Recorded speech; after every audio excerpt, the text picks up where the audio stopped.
While the Palestra is justifiably famous for playing host to many of Marquette's iconic hockey teams and welcoming social gatherings throughout its 50-year history, there is also another activity at the arena that lives on in the minds of area residents: the Palestra Ice Shows.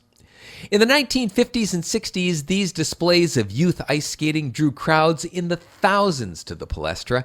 Up to 150 area kids would skate, put on skits, and dress up in costumes in shows that sometimes revolved around a theme and were for the most part directed by Adeline Urbia.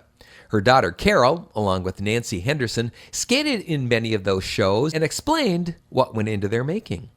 I think anybody who could skate, who wanted to be in the ice show, could. And there, if I remember correctly, there was always a sign-up sheet on the door to the office of the Palestra, and if you wanted to be in the ice show, you just signed up, and then she found a place for you in the show.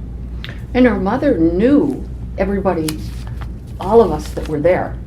And so all of those names she would know, and she would know their skating ability. And somehow you're all in a group together, you know, and the stars were the stars. Exactly, yes. Yeah. That's how she did it.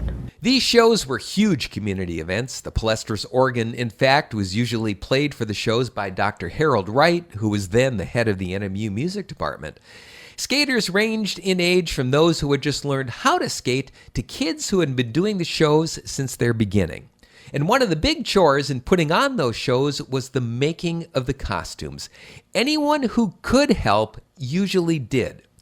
Carol Urbia and Nancy Henderson say that over the years, putting on the show led to some rather unique costumes. It's of my brother and then my cousin, Bitsy Oles, and they were skunks. She did, always at the end, she did the Hokey Pokey. Yep. And I think that basically was for the younger skaters and everything. And one year she must have done an animal theme. While the Palestra was torn down in the mid-70s, the DNA of the skating shows continues in the programs still put on to this day by the Marquette Figure Skating Club. But for a generation or two of Marquette skaters, nothing will ever match the shows and the costumes put on at the Palestra. And speaking of those costumes, at least one of them put together for the original Palestra shows still lives on, and you can see it the next time you're in the main gallery of the Marquette Regional History Center.